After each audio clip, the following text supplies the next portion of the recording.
Hey fam, today I'm going to share how I made this inexpensive DIY Hollywood vanity mirror under $80. This mirror is remote controlled and has a total of 20 lights. I'm using a plastic frame mirror that I purchased in 2016 from Burlington for only $29.99. This is the exact same mirror from my DIY vanity video of my old setup. You can watch it by clicking the I button. Starting off, I flipped over the mirror and removed all hardware.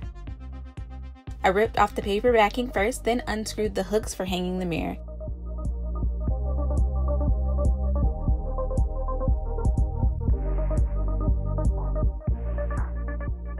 Next, I measured the mirror. Now, I wanted the lights to start 4 inches from the corners of the mirror.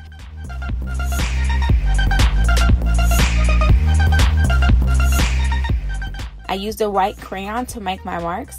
Then I measured the halfway point for each side of the frame. I measured it along the length of the side, and then I made marks at the middle point so that way I could easily make a straight line. I used tape to connect those dots.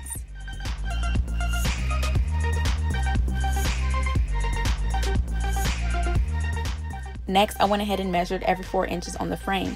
Now these are the marks that we're going to use to put the light sockets in. I found it extremely hard to drill through the corners of the frame, so those dots didn't get touched.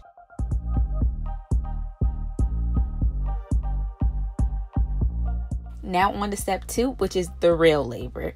We used a Milwaukee 3/8-inch high-speed hole saw Arbor shank, which we purchased from Home Depot for $11.99.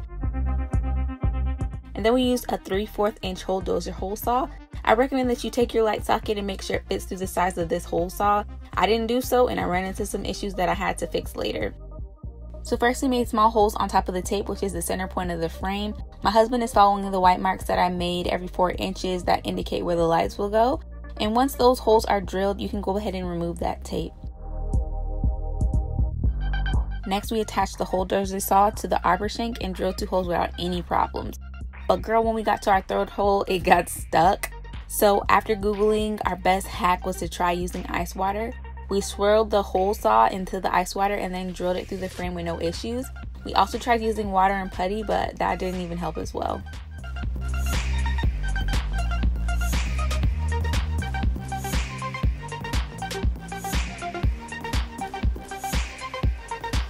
So now on to step 3 is the painting part. I used the Rustoleum 2-time Ultra Cover Gloss White Spray Paint. I have tons of these laying around my house, so I only needed 1 can to do the entire mirror. You want to start by removing all dust and dirt from the frame, and then you also want to sweep around it to make sure no dust flies up on your paint. I taped the edges of the inside of the mirror and then I spray painted. Now I later added more tape to cover the entire mirror because of course the spray paint got all over the mirror, so I definitely recommend that you go ahead and cover your mirror completely. I got the paint that I got onto the mirror off with acetone and alcohol. I followed the directions on the spray paint when it came to adding layers, and I did a total of 3 layers. I then allowed it to dry 24 hours before messing with it. So next we added the lighting. I got my lights from Michael's. I purchased 2 packs of lights at $9.98 each. And now I'm just going to remove the bulbs so that way I can insert the sockets. Now I knew that the bottom of the socket was 3/4 of an inch. However, I had no idea that the top slanted outward. As you can see, it's slightly bigger in size. Now because of this, once we tried to insert the sockets into the holes, it did not fit. So my husband used his PVC cutter to chisel down some of the extra plastic. And yeah, he just gently shaved off the top, and once he did, it fit into the hole.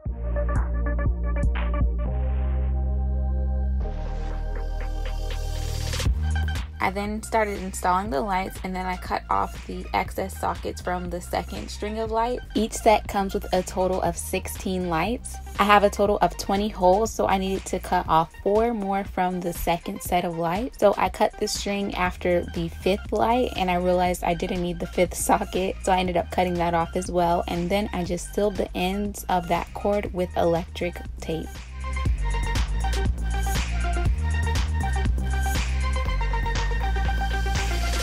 I used double-sided tape to make sure the sockets were nice and snug in the hole. You can also use E6000 glue or something like that, but I wanted to be able to remove these easily just in case I need to replace any in the future.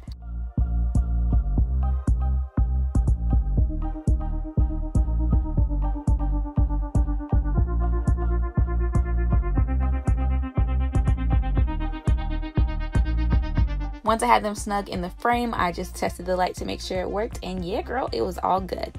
So next I went ahead and shortened the wires. As you can see, they are very long and green, so I decided to cut them.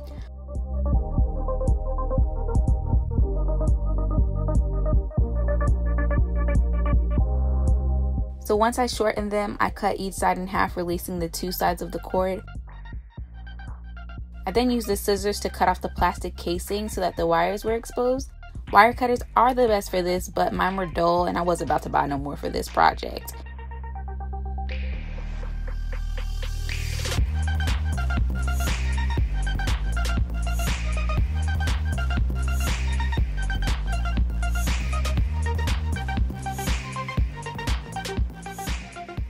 As you can see, there's one smooth side and then the other side has ridges on it.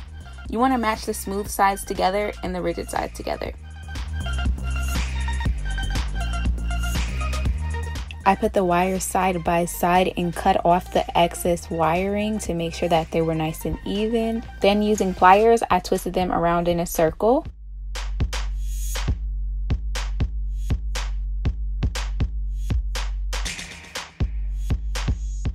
Then after wrapping them tightly, I cut off the excess cord to make sure it was even. And I tucked it. I then took electrical tape and sealed it off. You must do this for all 4 cords and repeat this on every single section that you decide to shorten on the back of the mirror.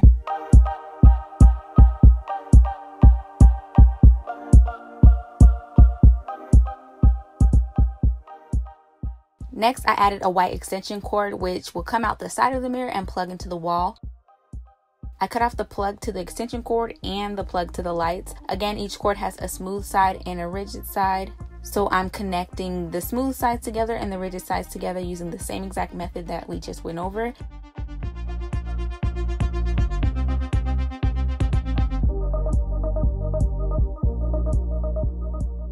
I made sure to use tape on each side as you do not want these wires to touch at all. Next, I painted the sockets white to make it blend into the mirror. We did not want that green playing peekaboo, and I used the cheap little dollar acrylic paint at Walmart.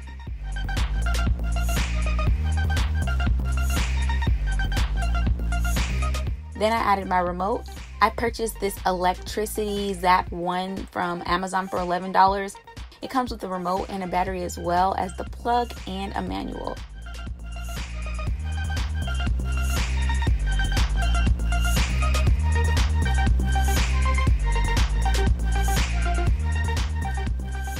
Installation was super easy, girl. You simply plug in the adapter to your outlet, then plug in the mirror to the adapter. Then you just add the battery to the remote and boom, it works. As you can see, when you click the on and off button, the lights come on and off. So this is my finished mirror and I absolutely love this affordable option. Your girl could not break over $200 on a mirror, so yeah, this works great. So as you can see, at nighttime the lights are pretty bright. This is the pitch dark, but when I cut the lights on, they do pretty good at illuminating the vanity area. You can also upgrade your lights, their G40 bulbs, to LED G40 bulbs, but I think these are really good for starters. So yeah, I'm loving my setup so far, guys. Be sure to check out my new video showing my jewelry organizer I got from Amazon. And stay tuned for my next DIY, which will be making over this stool into a nice fur stool. This will also be real affordable too, girl. So be sure to like, share, and subscribe, and I'll catch you in my next video.